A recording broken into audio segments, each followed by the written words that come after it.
কেমন আছেন আপনারা সবাই? আমি অনেক ভালো আছি আর আশা করছি আপনারা সবাই অনেক ভালো আছেন। তো এতদিন ধরে আমাকে একজন রিকোয়েস্ট করেছিলেন যে বডি কেয়ার রুটিনে কিছু ভিডিও বানাও, কিছু কথা বলো। তো বডি কেয়ার রুটিনটা তো এত ছোট ভিডিও না, এত ছোট টপিক না, একটু লম্বা হয়ে গেল আমার। তো যতগুলো আমার বডি কেয়ারের রুটিন ছিল সব পার্ট করে চলছে। এটাও একটা পার্ট আছে। যেমন ঠিক আমরা ফেসটা কেয়ার করার জন্য আমরা যেটা করি, ক্লিনস করি, টোনিং করি, ময়শ্চারাইজ করি, এক্সফোলিয়েট করি, ফেস প্যাক লাগাই, সব কিছু লাগাই। বডিতে এত কিছু লাগে না, কিন্তু বডি কেয়ারও লাগে। যেমন বডি ক্লিনস করতে লাগে, এক্সফোলিয়েট করতে লাগে, বডিটাকে ময়শ্চারাইজ করতে লাগে। তো আমার যে বডি কেয়ার রুটিনটা ছিল, আমি বলেছি যে যাদের স্কিনটা নর্মাল স্কিন হয়, নর্মাল স্কিনে আমার একটা স্কিন টাইপ যে এদের কোনো প্রোডাক্ট বাঁচতে লাগে না, এই স্কিনে যে কোনো প্রোডাক্টই স্যুট করে যায়। আর যাদের স্কিনটা সেন্সিটিভ স্কিন হয়, সেন্সিটিভ স্কিনে কি প্রবলেম হয়, একটু প্রোডাক্টটা একটু মেনে বেছে চলতে হয়। প্রোডাক্টে যেন কোনো হার্শ কেমিক্যাল না থাকে, বা কোনো অ্যালকোহল যেন না থাকে, কোনো রকম ফ্র্যাগনেন্স যেন না থাকে, তাহলে স্কিনের সেন্সিটিভনেস আরও বাড়িয়ে দেবে। আর এর ফলে কি হয়, সাইড এফেক্ট রেডনেস, এইসব ইচিং, ইরিটেশন এগুলো দেখা দেবে। কিন্তু এই জন্য আমি সেন্সিটিভ স্কিন নিয়ে কিছু বলিনি, আর নর্মাল স্কিন নিয়ে বলার কোনো দরকার ছিল না। তাই শুধু আমি যতগুলো পার্টগুলো বানিয়েছিলাম বডি কেয়ার নিয়ে, শুধু আমার কনসার্নটা ছিল oily skin and dry skin নিয়ে। কেন oily skin and dry skin এটা দুটোই সম্পূর্ণ একদম বিপরীত স্কিন। তো এই বিপরীত দুটো স্কিনের জন্য কোন প্রোডাক্টগুলো চুজ করতে হবে, কোন প্রোডাক্টগুলো ব্যবহার করতে হবে, তো এইগুলো নিয়ে আমার ভিডিও ছিল। তো ফার্স্ট পার্টটা আমার ছিল ক্লিনজিং নিয়ে, তারপরে আমি পার্ট বানালাম আপনার বডি স্ক্রাবার নিয়ে, এক্সফোলিয়েশন নিয়ে, তারপরে ছিল আমার ময়শ্চারাইজার নিয়ে। তো এই যে আমার পার্টটা রয়েছে, এই পার্টটা রইলো যে এমনিতে সব তো হয়ে গেল, এই পার্টটা হচ্ছে আমার অ্যাকনে নিয়ে। কারণ অ্যাকনে শুধু মুখে হয় না, অ্যাকনে বডিতেও হয়। তো কেন অ্যাকনে হয়, কি কারণে অ্যাকনে হয়, অ্যাকনের জন্য কি কি করলে হবে, কি মানতে হবে, বাঁচতে হবে, কি এই সব জিনিস আজ আমার এই ভিডিওতে আমি আপনাদের সাথে আলোচনা করব। সো আপনারা ভিডিওটি মোটে স্কিপ করবেন না, কারণ স্কিপ করলে ইনফরমেশন কিন্তু মিস হয়ে যাবে। So hello everyone, welcome to my channel. আমি হচ্ছি আপনার স্কিন কেয়ার অ্যান্ড হেয়ার কেয়ারের বান্ধবী। আমি আপনাকে প্রপার গাইড করে থাকি নিজের প্রোডাক্ট রিভিউ দ্বারা, আর সেই রিভিউটা হয় আমার নিজের পার্সোনাল এক্সপিরিয়েন্স আর রিসার্চ দ্বারা। তো আজ আমার যে ভিডিও টপিকটা হচ্ছে, এটা আমার রিসার্চের পার্ট। কারণ আমার তো কোনো বডি অ্যাকনে নেই, তাই আমার এক্সপিরিয়েন্স করতে হয়নি। তো রিসার্চ করে আমি যতটা ইনফরমেশন পেয়েছি, যতটা জেনেছি, বুঝেছি, এই সব জিনিস কিন্তু আমি আপনাদের সাথে আলোচনা করব, যাতে আপনাদের যেন সাহায্য হয়ে যায় বডি অ্যাকনে থেকে বাঁচার জন্য। আর স্পেশালি এখন তো গরমকাল আসছে, তো এই গরমকালে এই বডি অ্যাকনে প্রবলেমটা আরও বেশি হয়ে যায়।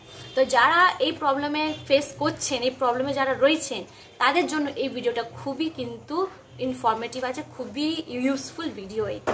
সো আপনারা যদি নতুন হয়ে থাকেন তাহলে দেরি না করে তাড়াতাড়ি সাবস্ক্রাইব করে ফেলুন, আর যদি আপনারা পুরনো হয়ে থাকেন তাহলে নিজেদের ভালোবাসা এইভাবে বজায় রাখুন। তো আজ প্রথম শুরু করছি আমি অ্যাকনের কারণগুলো, কি কারণে আমাদের বডিতে অ্যাকনে তৈরি হয়। কারণ যে কোনো জিনিসের ট্রিটমেন্ট করার আগে তার কারণটা জানা কিন্তু খুবই ইম্পর্টেন্ট। কারণ আমি একটা উদাহরণ দিচ্ছি, ভেবে নিন একটা গাছ শুকিয়ে যাচ্ছে, অতিরিক্ত রোদের তাপ পড়ার ফলে পাতাগুলো শুকিয়ে যাচ্ছে, কিন্তু আপনারা ভাববেন যে গাছে মাটিতে মনে হয় জল নেই, সেই জন্য শুকিয়ে যাচ্ছে। তাই আপনারা দিন রাত হরদম করে জল দিতেই যাচ্ছেন। তো ওর যে সূর্যের আলোর সমস্যা, এটা তো বুঝছেন না। তাও আলটিমেটলি কি হবে যে পাতাটা ভালো হওয়ার জায়গা, তখন দেখা যাবে শেকড়টা পচে গিয়ে গাছটা মারাই গেল। কিন্তু আপনি যদি বুঝতে পারেন যে না, এর প্রবলেমটা হচ্ছে সূর্যের আলো, তাহলে সূর্যের আলোটা একটু সরিয়ে রাখবেন বা কম আলো দেওয়ার চেষ্টা করবেন। তাহলে কি করবেন, দেখবেন আপনার যে পাতার যে সমস্যাটা ছিল শুকিয়ে যাওয়ার, সেটা কিন্তু ভালো হয়ে যাবে, পাতাটা আবার ভালো হবে। ঠিক সেইভাবে যে কোনো জিনিসের কোনো ট্রিটমেন্ট নেওয়ার আগে তার কারণটা জানা খুবই ইম্পর্টেন্ট। ঠিক সেইভাবে বডি অ্যাকনে কিন্তু একটা কারণে হয় না, বডি অ্যাকনে অনেক কারণে হয়। তো সেই কথাগুলো আজ আমি প্রথম হবে যে কেন হয়। প্রথম আমি আলোচনা করব যে কি কারণে আপনাদের বডি অ্যাকনে হতে পারে।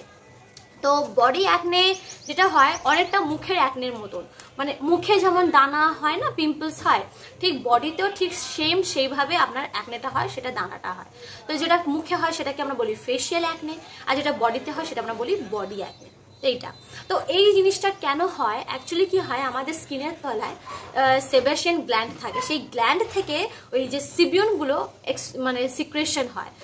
সিক্রেশনগুলো কোত্থেকে হয়, যেগুলো বের হয় আমাদের স্কিনে যে তলায় যে পোর্সগুলো থাকে, সেখান থেকে আস্তে আস্তে বের হয় সিক্রেশনগুলো হয়ে কি করে, যখন সেবাসিয়ান গ্ল্যান্ড থেকে প্রচুর পরিমাণে সিবিউন মানে অয়েল যখন এক্সট্র্যাক্ট হবে প্রচুর পরিমাণে, তখনই এই অ্যাকনেগুলো দেখা দেয়।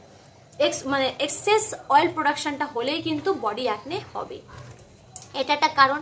আর তারপরে কি হয় আপনার হচ্ছে গিয়ে যাদের যদি হরমোনাল চেঞ্জ যদি হয়, অনেক সময় হয় না হরমোনাল ফ্লাকচুয়েশনস হয়, যেমন এই ধরে নিন আপনার কোনো হচ্ছে গিয়ে প্রেগনেন্সির সময় হলো বা যখন পিউবার্টি আসছে মানে যৌবন আসছে, এই সময় মানে আপনার এই হরমোনাল ফ্লাকচুয়েশনসগুলো হলে তখন শরীরে মধ্যে যখন হরমোন যখন একটু ডিসব্যালেন্স হয়ে যায়, তখনই কিন্তু এই গ্ল্যান্ডটা বুঝতে পারে না যে কতটা আমি অয়েল সিক্রেশন করব না করব, তখনই একটা গন্ডগোলের মাঝখানে এক্সট্রা অয়েল হওয়ার জন্য সিক্রেশন হওয়ার কারণে আপনার অ্যাকনে হয়ে যায়, বডি অ্যাকনে।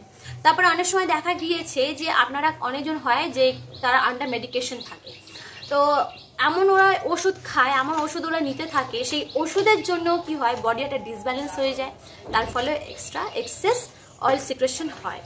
তো এইসবের জন্য কি হয়, এই হরমোনাল ফ্লাকচুয়েশনস বা কোনো মেডিকেশনে যদি থাকেন, কোনো ওষুধ যদি খাচ্ছেন, তো এইসবের জন্য এক্সট্রা অয়েলটাকে প্রোডাকশন করা স্টিমুলেট করে। তো এই যখন এক্সট্রা অয়েল যখন স্টিমুলেট হবে, প্রডিউস হবে আপনার শরীরে, তো সেই জায়গাটা, সেই লোম কোষে সেই জায়গাটা যেহেতু তেল এসে জমতে থাকছে, তো এই তেল জমার জায়গায় ব্যাকটেরিয়ার জন্য খুব একটা উপযুক্ত জায়গা হয়ে যায়, ওরা সেখানে এসে ডেরা বেঁধে নেয় সেই জায়গাটা, আর তার ফলে হয়ে যায় যতগুলো পিম্পলস, অ্যাকনে, এইসব দানা ব্রণগুলো হয়ে যায়।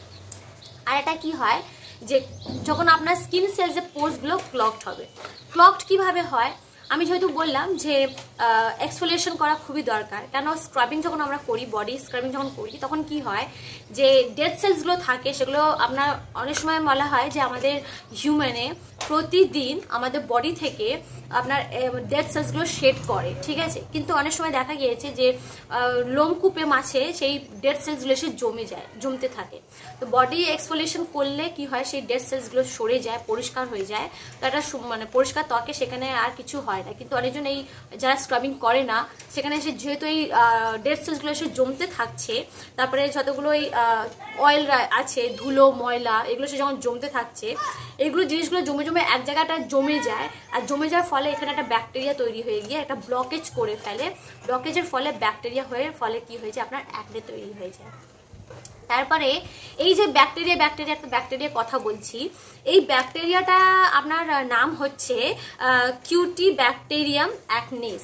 মানে এই ব্যাকটেরিয়াটা প্রথমে এর আগে যেটা নাম ছিল, ফর্মালি এর আগে নাম ছিল কি যে প্রোপিওনি ব্যাকটেরিয়াম অ্যাকনেস, এটা এখন হয়ে গেছে কিউটি ব্যাকটেরিয়াম হয়ে গেছে। তো তো যদি উচ্চারণে কোনো ভুল হয়ে থাকে তাহলে একটু প্লিজ আপনারা অ্যাডজাস্ট করে নেবেন, কারণ হতেই পারে আমার উচ্চারণে ভুল। তো সেটা হলো, তো এই ব্যাকটেরিয়াগুলো কি করে, মানে এরা যদি দেখে যে কোনো স্কিনে কোনো জায়গা পরিবেশটা যদি অয়েলি হয়ে থাকে, তো সেইখানে এই ব্যাকটেরিয়াগুলো গিয়ে এই জায়গাটাকে জন্মায়, আর মানে ওই যে জমার জায়গাগুলো থাকে সেখানে ব্যাকটেরিয়াগুলো জমে আপনার মানে যেখানে সেই ডেড সেলস, অয়েলস, ডার্ট এগুলো যে জমতে থাকে, এখানে গিয়ে কী করে এরা এই জায়গাটাকে পোড়াতে থাকে। এই ব্যাকটেরিয়াগুলো পোড়ানোর ফলে কি হয়, এই জায়গাটা একটা লাল লাল ভাব এসে যায়, ইচিং হয়ে যায়, এর ফলে আস্তে আস্তে আস্তে জায়গাটা তৈরি হয়, ব্রণ তৈরি হয়, অ্যাকনে তৈরি হয়। এটা হলো। তারপরে যেটা আমি বললাম যে হরমোনাল ফ্লাকচুয়েশনস, যেটা আমি বললাম হরমোনাল ফ্লাকচুয়েশনস কেন হয়, আপনার যখন যৌবন আসছে বা যখন ডিউরিং মেনস্ট্রুয়েশনস পিরিয়ডের সময়, বা যখন যারা প্রেগনেন্সির সময়, তারপরে যখন হরমোনাল ডিসব্যালেন্স হয়, ডিসঅর্ডার হয়ে যায় হরমোনাল, তখন এইসবের জন্য কি হয় তোমার অয়েল প্রচুর মাত্রায় অয়েল এক্সট্রাকশনস হয়, অয়েল প্রোডাকশনস হয়, আর অ্যাকনে ব্রণ হয়। এবারে দেখা গিয়েছে কি আরেকটা জিনিস দেখা গিয়েছে যে এই সব এত জিনিসের সত্ত্বেও আরেকটা জিনিস দেখা গেছে যে এর কারণ কিন্তু বডি অ্যাকনে হয়, আর এইটা আমরা অনেকেই জানি না, বুঝে উঠতে পারি না। সেটা কারণ হচ্ছে কি friction and pressure. Friction and pressure মানেটা কি, আজকাল একটা ট্রেন্ড হয়েছে যে ঢিলা ঢালা জামা কাপড় পরবো না, একদম টাইট ফিটিং হতে হবে, মানে আউটফিটটা যেটা হবে সেটা একদম টাইট ফিটিং হতে হয়। তো এই যে টাইট ফিটিং ড্রেসের ফলে কি হয়, যখন আমরা টাইট ফিটিং ড্রেস পরবো, আমাদের স্কিনে যে হেয়ার ফলিকলসগুলো থাকে সেখানে টাইট ফিটিং জামাগুলো গিয়ে ঘষে, কন্টিনিউয়াসলি ঘষতে থাকে। তো এই ঘর্ষণের ফলে কি হয়, এই জায়গাটা ঘষে ঘষে ঘষে ঘষে একটা রেডনেস তৈরি হয়, এখানে এসে আপনার অয়েলসগুলো জমে যায়, জমার ফলে আপনার সেই ব্যাকটেরিয়াটা এসে আপনার জায়গাটাকে একটা পিম্পলস তৈরি করে দেয়, অ্যাকনে। যে মেন সমস্যাটা হয়ে যায় পিঠে আর বুকে, এই জায়গাটা বেশি ঘর্ষণ পড়ে, তো এর ফলে অ্যাকনেটা তৈরি হয়। আর এই জিনিসটার নাম বলা হয় অ্যাকনে মেকানিকা। এই প্রসেসটাকে অ্যাকনে মেকানিকা বলা হয়। আচ্ছা, এরপরে এই যে আমি বললাম এখন গরমকালে আসছে, মানে ঘামের সমস্যা অতিরিক্ত হবে। তো এই ঘামগুলো কি করে, আপনার থেকে যে আমাদের যে অয়েল সিক্রেটটা হয়, যে এক্সেস অয়েলটা প্রডিউস হয়, এই তেলটাকে আর ব্যাকটেরিয়াকে দুজনকে একসাথে ঘাম কি করে ধরে নেয়। ধরে নেওয়ার ফলে কি হয়, আপনার থেকে যখন কোনো টাইট ফিটিংস জামা পরবো তার সাথে সব এগুলো মিশে বসে তখন ওই জায়গাটা আপনার বেরিয়ে যায়, একনে দানা বেরিয়ে যায়। আবার অনেক সময় দেখা গিয়েছে এটা একটা জেনেটিক ব্যাপারও হয়েছে। জেনেটিক ব্যাপার মানে কি, দেখা গিয়েছে এগুলো বাড়ির একটা ট্রেন্ড থাকে যে তাদের বাড়িতে সবারই একনে হবে, কারণ না কারো একনে হতে থাকবে। তো এটা জেনেটিক ব্যাপারও দেখা গিয়েছে। তো এতেও কিছু করার নেই, জেনেটিক ব্যাপার যদি হয়ে থাকে, কারণ এটা তো একটা জিনের মধ্যেই রয়েছে যে একটা সার্টেন এজ যাবে সবারই এটা মানে একনেটা তৈরি হবে। সবার না হলেও কিন্তু অ্যাটলিস্ট বাড়ির কোনো না কোনো সদস্য এই জেনেটিক ব্যাপারটা ক্যারি করে। এবারে এই বডি অ্যাকনে হওয়ার কিন্তু আর একটা কারণ হয়েছে কি, আপনার লাইফস্টাইল। মানে লাইফস্টাইল মানে কি, আমি যেহেতু বললাম যে অনেক সময় দেখা গিয়েছে যে এমন কোনো আপনারা ওষুধ খাচ্ছেন, সেই ওষুধের ফলে আপনার বডি থেকে এক্সেস অয়েল সিক্রেশন হচ্ছে। তো ঠিক সেমনি দেখতে হবে যে আপনি কোন ওষুধটা খাচ্ছেন। মানে আপনার যদি বডি অ্যাকনের সমস্যা থাকে, তো অনেক সময় সে মানে কোনো পার্টিকুলার সেই ওষুধের কারণের জন্য প্রবলেমটা হতে পারে। তো এটা মানে তো এনা যে সেই ওষুধে আপনারা খাওয়া বন্ধ করে দেবেন, এমনি না। ওষুধটা খাওয়ার বন্ধ করার কোনো দরকার নেই। তার জন্য আমি সেটা ট্রিটমেন্ট কিভাবে করতে হয় আমি সেটা বলে দেব। আচ্ছা, এটা হলো। আবার অনেক সময় দেখা গিয়েছে কি যে আমরা daily product, skin care product যে ইউজ করি, সার্টেন কোনো কসমেটিক্স থাকে বা কোনো স্কিন কেয়ার প্রোডাক্টসগুলো থাকে, তার ফলেও কিন্তু অনেক সময় দেখা যায় যে স্কিনের যে পোর্সগুলোকে ক্লগ করে, তার ফলে সেখানে তেল এসে জমার ফলে সেখানে অ্যাকনেটা তৈরি হয়। কারণ আমি সবসময় বলি আপনাদের যে স্কিন টাইপের উপর বেস করে কিন্তু সবসময় স্কিন কেয়ার প্রোডাক্টসগুলো ইউজ করা উচিত। কারণ যাদের অয়েলি স্কিন রয়েছে, অয়েলি স্কিনের জন্য অয়েলি স্কিন কেয়ার প্রোডাক্ট আলাদা রয়েছে, ড্রাই স্কিনের জন্য ড্রাই স্কিন কেয়ার প্রোডাক্টস আলাদা রয়েছে। সেই জন্য আপনারা সবসময় এই ভুলগুলো করবেন। অনেক সময় হয় কি, উদাহরণ দিচ্ছি, কারো রয়েছে অয়েলি স্কিন কিন্তু সে প্রোডাক্টগুলো যে ব্যবহার করছে সে হচ্ছে কি ড্রাই স্কিনে। মানে ড্রাই স্কিনের প্রোডাক্টের মেইন জিনিসটা হচ্ছে যে স্কিনটাকে হাইড্রেট রাখা, কেন তাদের শুকনো ত্বকের একটা সমস্যা রয়েছে, তো সেটাকে হাইড্রেট রাখা। তো আপনার যদি এবার স্কিনটা এমনিতে অয়েলি রয়েছে, সেটাকে গিয়ে যদি আরও অয়েল দেয় তাহলে কন্ডিশন তো ওয়ার্স্ট হবে। তো এইসব জিনিসগুলো মাথায় রাখতে হবে। তারপর অনেক সময় দেখে গেছে উল্টো পাল্টা খাবার দাওয়া, যেমন কি বেশি তেলে খাওয়া, মানে যেমন ভাজাভুজি যেটা হচ্ছে, চপ যেগুলো হলো, বাইরে যে ফ্রাইড খাবারগুলো হলো, বা বাড়িতে যে এক্সট্রা খাবার যে তেলগুলো মানে তেলযুক্ত যে খাবারগুলো হয়, তো এইগুলোর কারণেও কিন্তু আপনার পিম্পলসের মানে কারণ হতে পারে, মানে বেড়ে যাওয়ার কারণ হতে পারে। তো এইসব লাইফস্টাইল কিন্তু মানে আপনার লাইফস্টাইলটা কিভাবে আছে এর উপরে কিন্তু ডিপেন্ড করে আপনার অ্যাকনেটা হয়। তো আর অনেক সময় দেখা যায় স্ট্রেস, যখন আমরা স্ট্রেস নিই, অতিরিক্ত স্ট্রেস নিলে কি হয়, আমাদের যে হরমোনস থেকে মানে যে সেবাসিয়ান গ্ল্যান্ড থেকেও সিবিউল মানে যে অয়েল হয় সেটাও কিন্তু প্রচুর পরিমাণে কিন্তু এটা বের হওয়া শুরু হয়। তো এই যে কথাগুলো বললাম যে অ্যাকনে হওয়ার যে কি কারণ থাকে, এই কারণটা যদি আপনারা একবার ধরতে পারেন, যদি একবার বুঝে উঠতে পারেন যে কোন কারণে আপনার হচ্ছে এই অ্যাকনেটা, তাহলে এই কারণটা জানার ফলে কিন্তু আপনার এই অ্যাকনের থেকে, বডি অ্যাকনের থেকে অনেকটা কিন্তু রেহাই পেয়ে যাবেন। আচ্ছা, এবারে কারণটা হয়ে গেল। এরপরে আসছি আমি ট্রিটমেন্ট, মানে এই জিনিসটা আপনারা ট্রিটমেন্ট কিভাবে করবেন। তো বডি অ্যাকনে যে ট্রিটমেন্টটা থাকে, এই ট্রিটমেন্টের মধ্যে কিন্তু কিছু কিছু জিনিস মেশানো থাকে, যেমন হচ্ছে আপনার গুড হাইজিন প্র্যাকটিস থাকতে হবে, তারপরে ওভার দ্য কাউন্টার প্রোডাক্টস এটা থাকতে হবে, তারপরে থাকতে হবে কিছু কিছু কেসে যদি আপনার কন্ডিশন খুব ওয়ার্স্ট থাকে তাহলে প্রেসক্রিপশন মেডিকেশনে যেতে হবে। আচ্ছা, এবার যে আমি কথাটা বললাম ওভার দ্য কাউন্টার প্রোডাক্টস, এটার মানেটা কি, মানে ওটিসি। এর মানে কি হচ্ছে ওভার দ্য ওটিসি ট্রিটমেন্টস, মানে কি আপনারা এমন কোনো ক্লিনজার ব্যবহার করবেন যে ক্লিনজারের মধ্যে, মানে ক্লিনজার আমি যেহেতু বললাম যে বডি কেয়ারের মধ্যে ঠিক স্কিন কেয়ারে যেমন ফেশিয়াল স্কিন কেয়ার যেমন আমরা ট্রিটমেন্টটা নিই, ঠিক বডি কেয়ারটাও ঠিক সেইভাবে না হয়। তো যেইভাবে আমরা মুখটা প্রতিদিন ধুই সেইভাবে বডিটাও কিন্তু ক্লিনস করা প্রয়োজন থাকে। তো আপনারা যে ক্লিনজারটা কিনবেন সেই ক্লিনজার মানে যে বডি ওয়াশটা থাকবে তার মধ্যে যেন বেনজয়েল পারঅক্সাইড থাকে। বেনজয়েল পারঅক্সাইড কি করে, এরা যে অ্যাকনে কজিং যে ব্যাকটেরিয়াটা থাকে সেটাকে মেরে ফেলে।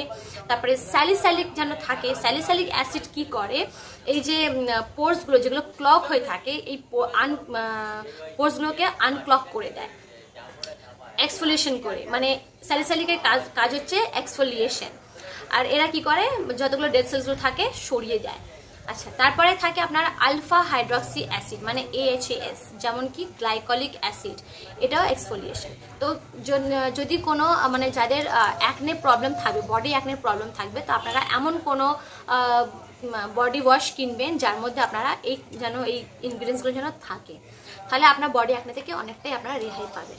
আরেকটা আছে টপিক্যাল ট্রিটমেন্ট। টপিক্যাল ট্রিটমেন্ট মানে কি, ঠিক যেই জায়গাটায় বডি ওয়াশে কি হয় পুরো বডিতে আমরা ইউজ করব, কিন্তু টপিক্যাল ট্রিটমেন্টে কি করব, যেখানে আপনার দানাটা হয়েছে ঠিক সেই দানাতে ডাইরেক্ট সেই জিনিসটা লাগানো। ধরুন এখানে যদি আমার বডিতে যদি এখানে যদি দানা হয়, তো আমি এই জায়গাটা সেই প্রোডাক্টটা লাগাবো, সেই জিনিসটা লাগাবো।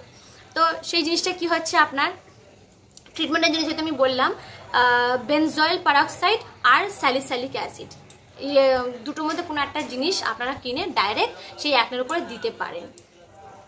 আরেকটা হচ্ছে কি টপিক্যাল রেটিনয়েডস। টপিক্যাল রেটিনয়েডস যেমন হচ্ছে আপনার অ্যাডাপ্যালিন, এটাও কি করে আপনার যে স্কিন সেলস, যে ডেড স্কিন সেলসগুলো রয়েছে সেটাকে পরিষ্কার করে দিয়ে একটা নতুন স্কিনটা আপনার সামনে আনার চেষ্টা করে। মানে আলটিমেটলি কথা হচ্ছে কি যে ডেড স্কিন সেলসগুলো জমতেই দেবে না। তো এই ডেড স্কিন সেলস যদি না জমে তাহলে ব্যাকটেরিয়াটা তৈরি হবে না, কোনো পিম্পলসও হবে না। আর একটা হচ্ছে কি গুড হাইজিন প্র্যাকটিস, যেহেতু আমি বললাম।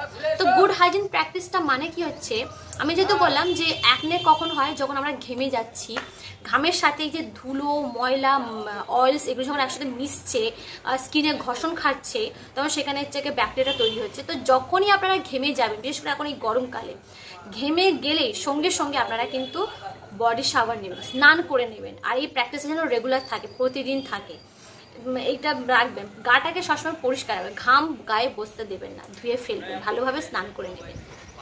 আর যে প্রোডাক্টটা ব্যবহার করবেন সেই প্রোডাক্টটা যেন জেন্টাল হয় আর যেন নন কমোডোজেনিক। মানে নন কমোডোজেনিক মানে কি, সে মানে এমন প্রোডাক্ট যেটা স্কিনটাকে ক্লগ করবে না, সেই প্রোডাক্টগুলো নন কমোডোজেনিক প্রোডাক্ট। তারপরে যে আউটফিটিংটা করবে সেটা যেন লুজ ফিটিং হয়, ব্রিদেবল থাকে, এমন না যে পুরো কাপড়ে রয়েছে, এমনি না, ব্রিদেবল থাকে।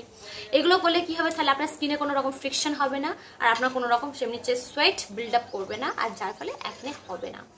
তারপরে কি বলছে যে আপনার যে বিছানায় শুচ্ছে যে বেড কাপড়গুলো হচ্ছে, বেডিংসগুলো, পিলো কভার, এগুলো সবসময় রেগুলার কিন্তু আপনারা ধুইবেন।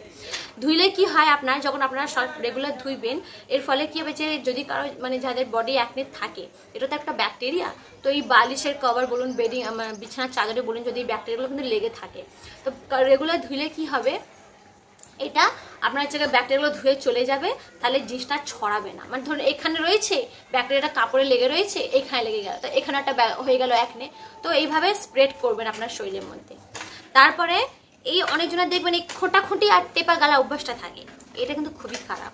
যখনই আপনারা এই খোঁটাখুঁটি টেপা গালা করবেন, এটা করলে কি হয়, ব্যাকটেরিয়া তো একটা থেকে দুটো হবে, বেড়ে যাবে, আরও ছড়াবে আলাদা কথা, প্লাস দাগ হয়ে যাবে সেই জায়গাটা। আচ্ছা, তাহলে এবারে কথা হলো, আমি আপনাদের বললাম যে অ্যাকনেগুলো কেন তৈরি হয় আর অ্যাকনে ট্রিটমেন্টটা আপনারা বাড়িতে কিভাবে নেবেন বা কিভাবে করবেন। তো এইগুলো হয়ে গেল। এগুলো তো বাড়ি বসে বসে আপনারা নিজেরা ট্রিটমেন্ট করবেন, নিজের লাইফস্টাইলটাকে একটু চেঞ্জ করবেন, খাওয়া দাওয়ার একটু লক্ষ্য রাখবেন, স্ট্রেস কম নেবেন, তারপরে যখনই আপনারা কোনো ওয়ার্কআউট করবেন, ঘেমে যাবেন, স্নান করে নেবেন। তো এইগুলো হয়ে গেল বাড়িতেই ট্রিটমেন্ট, নিজের উপরে ট্রিটমেন্ট। এবার কথা হলো, অনেক সময় দেখা গিয়েছে যে বাড়িতে এইসব মেনে বেঁচে চলা সত্ত্বেও কিন্তু কাজ দিচ্ছে না, জিনিসটা আরও ওয়ার্স্ট হচ্ছে। তো এবার কথা হলো, তাহলে মানুষের আমাদের মাথায় কথা আসবে, তাহলে ডাক্তার কখন দেখাবো, ডার্মাটোলজিস্টকে আমরা কখন দেখাবো। তো আপনারা ডার্মাটোলজিস্টকে তখনই দেখাবেন যখন দেখবেন ওটিসি ট্রিটমেন্ট, মানে ওভার দ্য কাউন্টার ট্রিটমেন্ট। আমি যেভাবে বললাম রেটিনয়েডস খেতে বা রেটিনয়েডস ইউজ করতে, খাওয়ার কথা আমি বলিনি, কিছু মানে এই যেগুলো বললাম খাওয়া নেবে সব লাগানো, বেনজল পারক্সাইড, স্যালিসাইলিক অ্যাসিড, তারপরে AHAS, এগুলো সব লাগানোর জিনিস। তো এইগুলো যখন ইউজ করে যখন দেখছেন যে ওটিসি ট্রিটমেন্টে যখন কোনো কাজ দিচ্ছে না, অনেক সপ্তাহ হয়ে গেছে তার সত্ত্বেও কোনো কাজ দিচ্ছে না, অনেক সপ্তাহ মানে ধরুন 3-4 মাস হয়ে যাচ্ছে তাও কোনো কাজ দিচ্ছে না, তখন চলে যাবেন ডার্মাটোলজিস্টের কাছে। বা যখন দেখবেন আপনার যে অ্যাকনেটা খুবই মানে ব্যথা করছে, তখন যাবেন ডাক্তারের কাছে দেখাতে। বা যখন দেখছেন আপনার যে অ্যাকনেটা সেটা তার জন্য আপনার দাগ পড়ে যাচ্ছে, স্কারিং হচ্ছে, তখন চলে যাবেন ডার্মাটোলজিস্টের কাছে। ডার্মাটোলজিস্টের কাছে গেলে কি করবেন এরা প্রেসক্রাইব করবে আপনাকে একটা স্ট্রং ট্রপিক্যাল মেডিকেশন দেবেন, আপনাকে এরা অ্যান্টিবায়োটিক খেতে দেবে, তারপরে হরমোনাল থেরাপিসে যেতে হবে আপনাকে, তারপরে রেটিনয়েডস খেতে দেবে, যেমন হচ্ছে গিয়ে আইসোটেট্রিনোইন খেতে দেবে। তো এইগুলো আপনারা কিন্তু বাড়িতে করবেন না, এগুলো কিন্তু ডার্মাটোলজিস্ট যেভাবে বলবে সেইভাবেই করবেন। বাড়িতে জোর আপনারা সেই জায়গাটা স্যালিসাইলিক অ্যাসিড বা বেনজয়েল পারঅক্সাইডটা লাগাতে পারেন, কিন্তু বাড়িতে কিন্তু এসব কোনো জিনিস আপনারা নিজের থেকে কিছু খাবেন না, কিন্তু খাওয়া কিন্তু এটা হচ্ছে আপনার জন্য ক্ষতি। কারণ যে ডার্মাটোলজিস্ট থাকে এরাই ভালো রকম জানবে যে আপনার কি খেতে হবে কি খেতে হবে না। তো কন্ডিশন যদি খুবই ওয়ার্স্ট থাকে তাহলে আপনারা ডার্মাটোলজিস্টের কাছে গিয়ে কনসাল্ট করে তাদের কাছে জিজ্ঞাসাপত্র করে তারাই আপনাকে প্রপার গাইড করতে পারে, যদি বাড়িতে কোনো ট্রিটমেন্ট যদি কাজ না দেয়। আচ্ছা, এরপরে একটা জিনিস কি, এমন নয় যে আমি কোনো একটা জিনিস ব্যবহার করলাম, সে বাড়িতে ট্রিটমেন্ট হোক বা ডার্মাটোলজিস্টের কাছে হোক, যে আজ করলাম 1 সপ্তাহের মধ্যে 10 ডে চ্যালেঞ্জ কাজ দেবে, এই ধারণা পুরো সম্পূর্ণ ভুল। আপনাকে একটু ধৈর্য নিতে হবে, একটু সময় দিতে হবে, কেন অনেক মাস লাগতে পারে, অনেক সপ্তাহ লাগতে পারে। এই না যে আজ খেলাম 10 ডে চ্যালেঞ্জ, 1 মান্থ চ্যালেঞ্জ, এটা কিছু হয় না। এটা একটু সময় লাগে, একটু ধৈর্য নিতে হবে আপনাদের, আর ওর সিগনিফিক্যান্ট ইম্প্রুভমেন্টটা দেখার জন্য। আচ্ছা, তারপরে আপনার যে বডি কেয়ার ট্রিটমেন্টটা রয়েছে এটার সাথে কিন্তু আপনার কন্টিনিউ রাখতে হবে। এই না যে 2 দিন ফলো করলাম তারপরে ফলো করলাম না, এটা মোটেই না। জিনিসটার সাথে আপনার কনসিস্টেন্ট থাকতে হবে, মানে এই জিনিসটা সবসময় হামেশা ফলো করতে হবে এটা। তারপরে যদি আপনারা ভাবুন কোনো এমন প্রোডাক্ট ইউজ করছেন, যেভাবে আমি বললাম যে বেনজয়েল পারঅক্সাইড, স্যালিসাইলিক অ্যাসিড বা ডাক্তারের দেওয়া কোনো প্রোডাক্ট যদি আপনারা দেখছেন যে ওই জায়গাটা ইরিটেশন হচ্ছে, প্রবলেম দিচ্ছে, কোনো রকম সাইড এফেক্ট দেখা দিচ্ছে, তাহলে সঙ্গে সঙ্গে সেই জিনিসটা আপনারা ব্যবহার করা বন্ধ করে দিয়ে ডাক্তারের কাছে সঙ্গে সঙ্গে চলে যাবেন, ডাক্তারের কাছে কনসাল্ট দিতে। তো এইভাবে যে আমি কিছু যে এই টিপস বললাম যে কি করতে হবে, কেন হয়, যে এই সব জিনিসগুলো যদি আপনারা একটু ম্যানেজ করতে পারেন তাহলে আপনার নিজের বডি ট্রিটমেন্টটা কিন্তু সহজভাবে কিন্তু আপনারা ঠিক করতে পারেন। তা আপনাদের যদি মনে হয় যে আমার এই ভিডিওটি ইনফরমেটিভ ছিল তাহলে প্লিজ সবার মধ্যে শেয়ার করুন, আর কিছু জানার থাকলে কমেন্ট করুন, আর ভালো লেগে থাকলে অবশ্যই লাইক করে দেবেন। So thank you for watching my video, bye bye friends.